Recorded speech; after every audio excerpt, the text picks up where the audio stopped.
Commander Do-hyun took a deep breath as he looked at the large screen on the bridge of the UES horizon. The stars shone brightly against the black of space. This was a big day for all humans. For the first time, they had traveled beyond their own solar system. "All systems good, Commander," said Officer Jun, who sat at the main control panel. "We are approaching the planet now." Do-hyun nodded. "Take us into orbit slowly. Scan for any signs of life." The UES Horizon was Earth's first ship that could travel faster than light. It had taken 50 years to build. Now, they were about to see if there was life in the Proxima Centauri system. "Commander, I'm picking up a signal," said Communications Officer Suji, her eyes wide. "It's not from the planet. It's coming from a ship." Do-hyun felt his heart beat faster.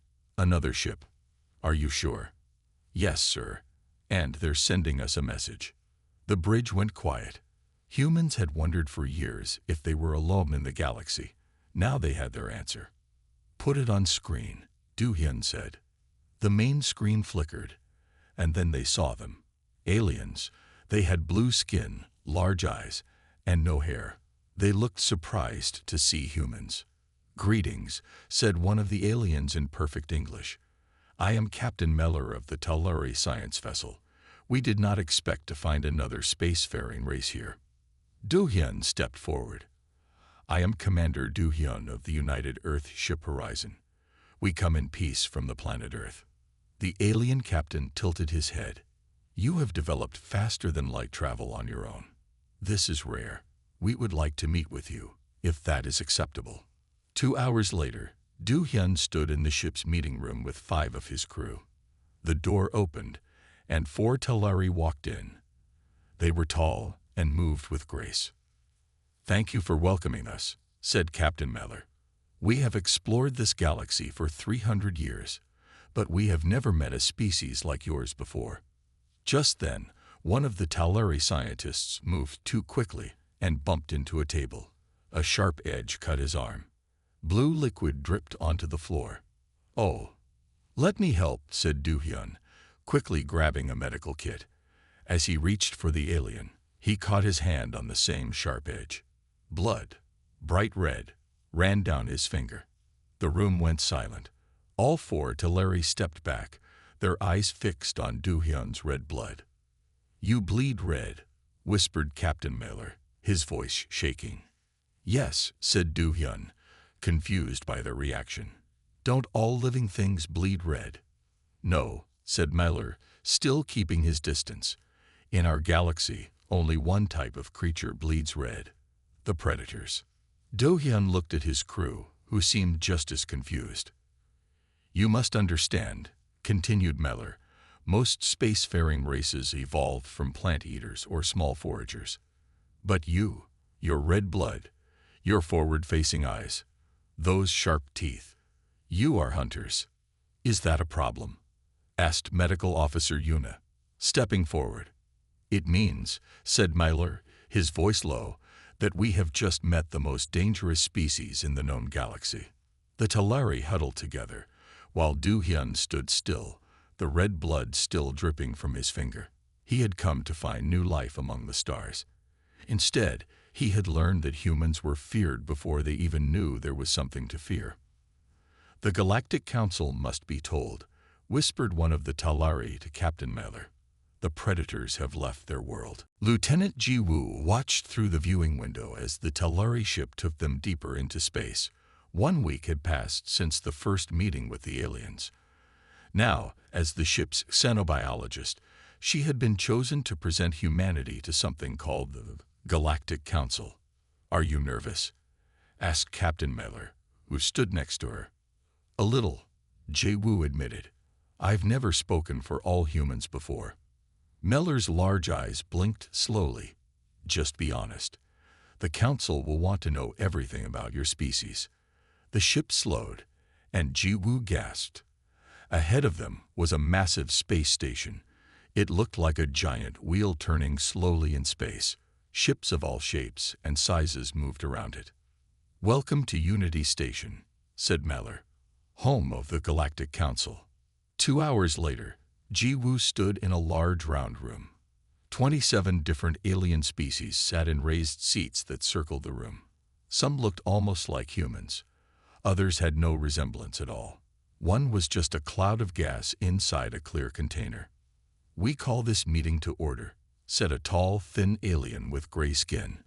"Today we meet the humans for the first time. Lieutenant Ji-woo will present information about Earth and its people." Ji-woo stepped forward, her hands shaking slightly. She pressed a button on her wrist device, and a 3D image of Earth appeared above her. "My home is called Earth," she began. "Humans have lived there for about 300,000 years. We are omnivores, meaning we eat both plants and animals." A murmur spread through the council. "You hunt other creatures?" asked a small, furry alien. "Some of us do," Ji-woo said, "but most buy food from stores." She continued, showing images of human cities, farms, and technology. Then she displayed human medical data. The room grew quieter. "Humans can run for many hours without stopping," she explained. "Our ancestors would chase animals until they got too tired to run anymore." "Persistence hunting," whispered one council member to another. "A predator technique." Ji-woo showed more data. "We can eat many different foods that would make other animals sick. We heal quickly from injuries. Our eyes face forward to help us focus on prey." The council members looked more and more uncomfortable. "And your teeth?" asked the gray alien leader. Ji-woo smiled, showing her teeth. "We have both flat teeth for plants and sharp teeth for meat." Several council members gasped. One small alien fainted. "And these?" The leader pointed to an image of human hands. "Our fingernails. They keep growing throughout our lives, so we cut them." The room erupted in fearful whispers. "Silence," called the leader. "Lieutenant, please wait outside while we discuss." Ji-woo left the chamber, confused. Captain Miller waited for her. "Did I say something wrong?" she asked. Miller looked troubled. "No, but you must understand. Most species in the galaxy evolved from herd animals or plant eaters. They developed technology to protect themselves. They formed the council based on peace." "Humans want peace too," Ji-woo insisted.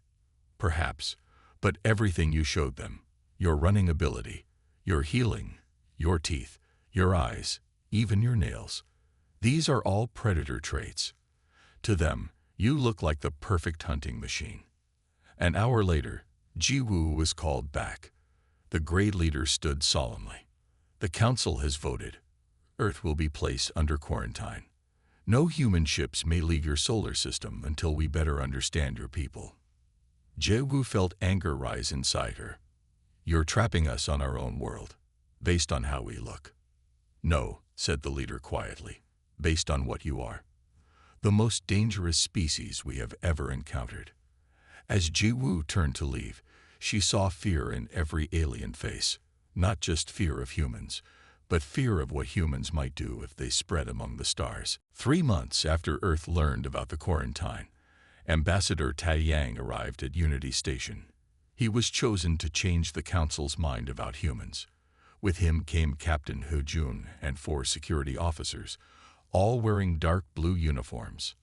"Remember," Taiyang told his team as they docked at the station, "we are here to show that humans are peaceful. No sudden moves. No showing teeth when you smile." Ho-jun nodded. He was a tall man with serious eyes. "My team understands, sir, but we will keep you safe if needed." They walked through the station hallways. Aliens of all kinds moved away when they saw the humans coming. Some even ran. "They act like we might eat them," whispered one of the security officers. "To them, we might," Ho-jun said quietly. "Stay alert but friendly." The council chamber was full when they entered. Taiyang walked to the center of the room and bowed deeply to the council leader. "Thank you for meeting with us," he said.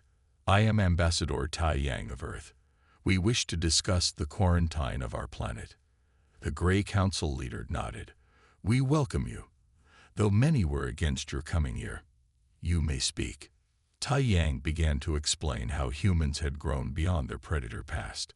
He showed pictures of human doctors healing the sick, farmers growing food, and teachers helping children. Humans have fought wars, yes, Tai Yang admitted, but we have also written beautiful music, created art, and built societies based on helping each other. We don't want to hunt anyone. We want to learn and share knowledge. Some council members seemed interested.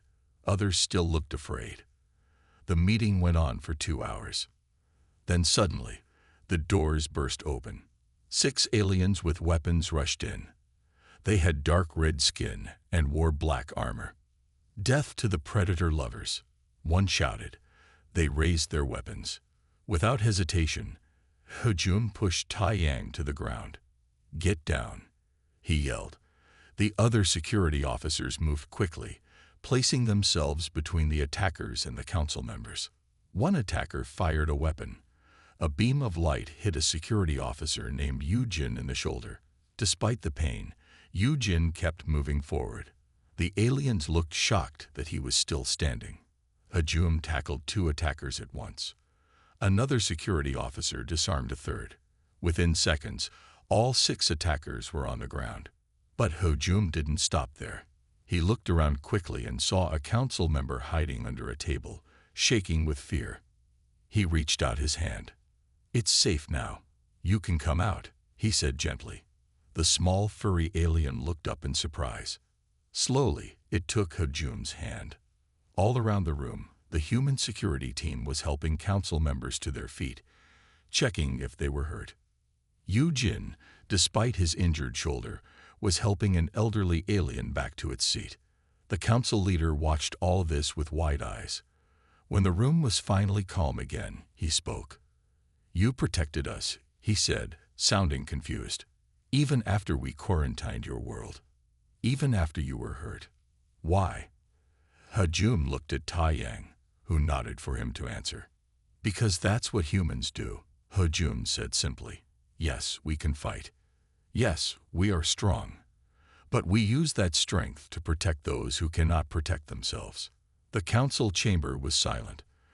For the first time, the aliens were seeing humans not just as predators, but as protectors.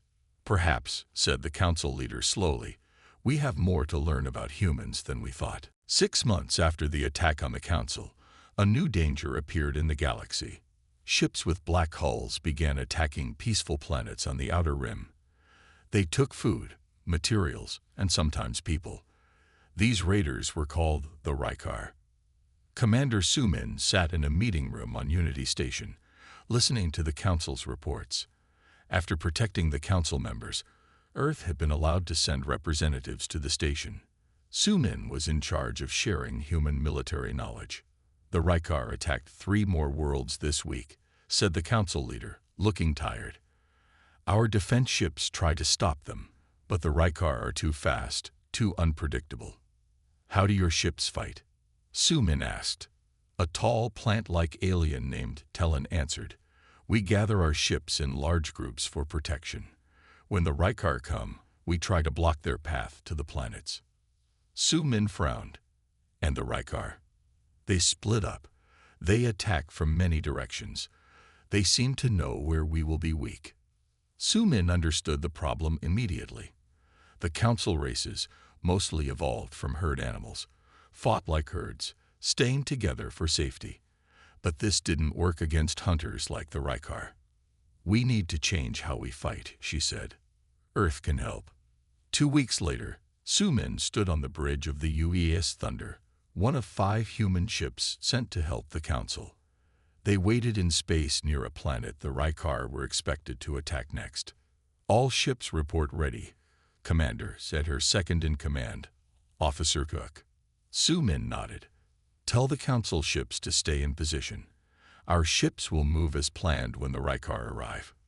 They didn't wait long. Soon, 15 Rykar ships appeared, their black hulls hard to see against the darkness of space.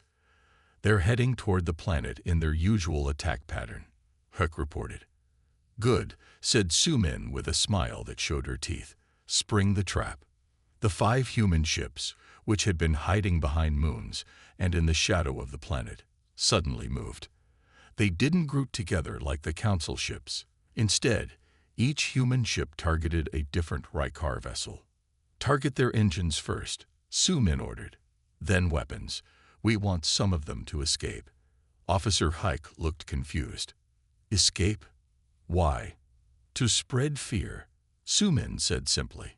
The human ships attacked with speed and purpose. They didn't just react to the Rykar, but predicted where they would go. 2 Rykar ships were disabled in the first minute. 3 more tried to regroup but found human ships already waiting for them. On the Council's main ship, Talon watched in amazement. They're hunting the Rykar, he whispered, like predators hunt prey. After 20 minutes, 7 Rykar ships had been destroyed or captured. The rest fled, as Sumin had planned. Later, on a video call with the Council, Sumin explained what they had done. You fight like herd animals, moving together for safety. This works against other herd species, but not against predators like the Rykar. And how do humans fight? Asked the Council leader. We think like hunters. We set traps. We study our enemy and learn their patterns. We use surprise. And most importantly, we use fear. The Council members looked uncomfortable. Fear? Asked Talon. Yes, said Sumin. We let some Rykar escape, so they will tell others how they were hunted. Next time, they will be afraid. Afraid prey makes mistakes. The room was silent. Then the Council leader spoke slowly. So to fight predators, we need predators of our own. Sumin nodded. Exactly. And humans are the best predators you could have on your side. After the successful defense against the Rykar, the Council decided it was time to learn more about humans. They started a cultural exchange program. 12 alien representatives were invited to visit Earth. Dr. Yunho, a human anthropologist, was chosen to be their guide. She met the aliens at the new spaceport in Seoul. Welcome to Earth, she said with a careful smile that didn't show her teeth. I'm Dr. Yunho. I'll show you our world and answer your questions. The aliens looked around nervously. Some had 4 legs, others had tentacles, and one floated above the ground. They had never been to a predator world before. Is it safe? Asked Nilara, a blue-skinned Talari. Very safe, Yunho assured them. Humans may look scary to you, but we are peaceful with our friends. Their first stop was a restaurant. Yunho ordered many different Korean dishes for them to try. The aliens watched in shock as she added red pepper sauce to her food. You're eating capsaicin, gasped Vril, a plant-like alien. Plants make that to stop animals from eating them. It causes pain. Yunho laughed. Yes, but humans enjoy the feeling. We call it spicy and think it tastes good. You enjoy plant defense chemicals. Vril seemed unable to understand this. Wait until they learn about coffee and chocolate, whispered Yunho's assistant to her. The next day, they visited a park where people were jogging, playing sports, and exercising. Why are they running? Asked Xilos, a small furry alien. Is something chasing them? No, said Yunho. Humans run for fun and health. Our bodies are made to move. Sitting too long makes us feel bad. Your people run for enjoyment. Xilos shook his head in disbelief. My species only runs from danger. Later that week, Yunho took them to her apartment. As soon as they entered, a small orange cat walked into the room. The aliens froze. What is that? Whispered Nilara, backing away slowly. This is Bori, my cat, said Yunho, picking up the purring animal. Many humans keep animals as pets. Bori lives with me. But it has sharp teeth and claws, said Vril, his leaves trembling. It's a predator. Yes, Yunho nodded. Cats are predators. They hunt small animals, but humans domesticated them thousands of years ago. Now they're our companions. The aliens looked at each other in shock. You domesticated another predator species? Xilos asked. How is that possible? The same way we domesticated ourselves, Yunho explained, stroking Bori. with patience and kindness. One brave alien, Tellan, slowly approached and touched Bori's fur. The cat purred louder, and Tellan jumped back in surprise. "It's making a sound." "That means she's happy," Yunho said. "Would you like to hold her?" By the end of their visit, several aliens had held Bori. Pictures of aliens petting a cat became famous across the galaxy. It showed something important. Humans didn't just tolerate other predators. They loved them. On their last evening on Earth, the aliens watched a sunset over the ocean with Yunho. "We were taught that predators are only destroyers," said Nilara quietly. "But your people create beautiful art, music, and buildings.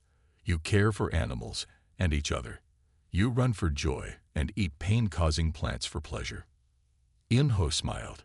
"Humans are complicated. Yes, we evolved as hunters, but we use our predator strengths, our determination, our curiosity, our protective instincts, to build, not just to hunt." As the sun disappeared below the horizon, the aliens had a new understanding. Humans were strange and sometimes frightening, but they were more than just the galaxy's predators. The emergency signal came in the middle of the night. A research station on planet K9, far from the main council worlds, had gone silent. The council decided to send a team to find out what happened. Science Officer Minja was the only human on the rescue ship. With him were 6 aliens from different species, each chosen for their special skills. Minja was there because humans had good eyes in the dark and strong survival instincts. "Approaching K9 now," said the pilot, a tall Talari named Orcs. No response to our calls. Minja looked out at the planet below.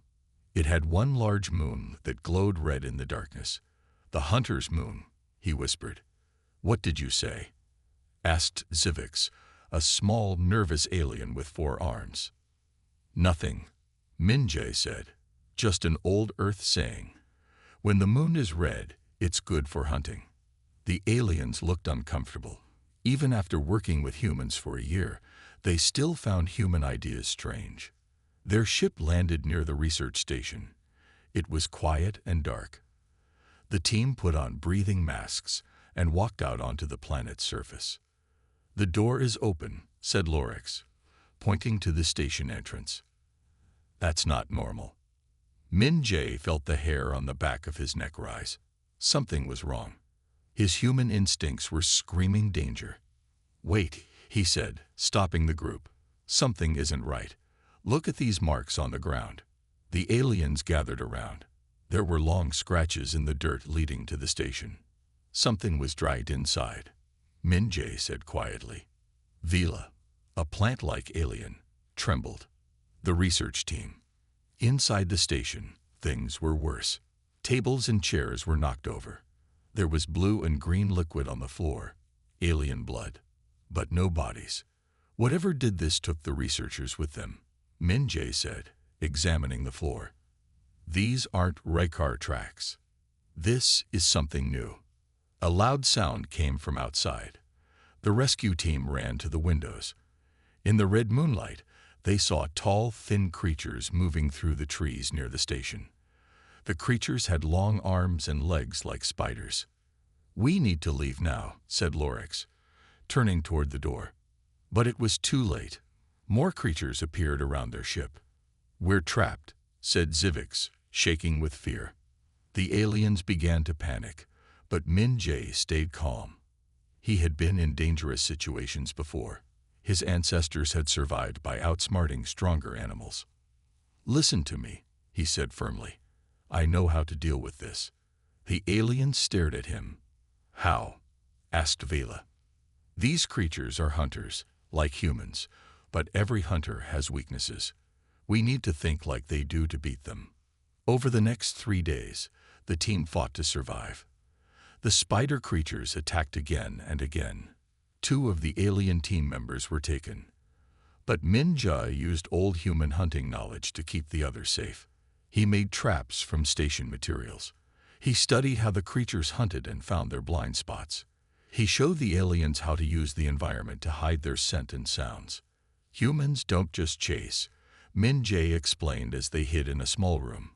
We understand how predators and prey think. That's what makes us dangerous, and what will keep us alive. On the fourth day, a council rescue ship arrived. As they flew away from the planet, Lorix looked at Min Jae with new respect. You saved us, the Talari said. For the first time, I am glad that humans are predators. Min Jae looked out at the red moon one last time. The difference between humans and those creatures isn't that we hunt. It's that we choose when not to. The spider creatures that attacked the research station were called the Voraks. After Min Jae's report, the council hoped it was just one small group of them. They were wrong.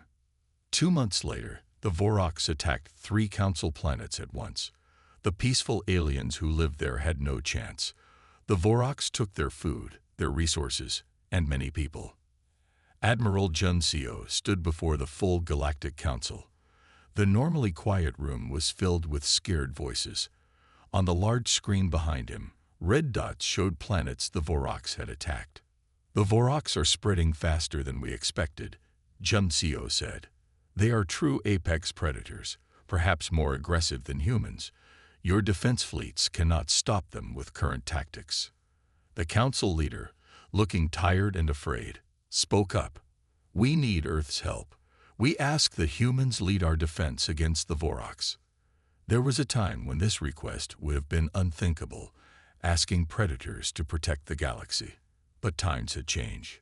Earth accepts, said Jun Seo with a slight bow. We will teach you how to fight the Voraks. 1 month later, Jun Seo stood on the bridge of the UES Defender, the largest human ship ever built. Around it were 50 ships from 20 different council worlds. This was the new Galactic Defense Fleet, and Jun Seo was in charge. The Voraks have been spotted near the Talari home system, said his second-in-command, Captain Gaiun. Our scouts say they have 30 ships. Jun Seo nodded. Send the battle plan to all ships. Make sure the alien captains understand their roles. Do you think they can do it, sir? Asked Gaiun quietly. Most of them have never fought like this before. They're learning, Jun Seo said. Besides, they have one advantage. They know what it's like to be hunted. Now we'll teach them to be hunters. The fleet moved into position.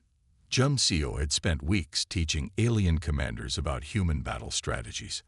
Hiding part of your forces, attacking from unexpected directions, and making the enemy think you were weaker than you really were. The Vorak ships are entering the system, reported an officer. Jun Seo smiled. Let them come. Everyone hold position until my signal. The Vorak ships moved confidently toward the Talari planets. They had never lost a battle against the council races. They didn't see the trap until it was too late. Now, ordered Jun Seo. The fleet split into 3 groups, just as Jun Seo had planned. 1 group attacked from above, 1 from below, and 1 stayed hidden until the Voraks tried to escape.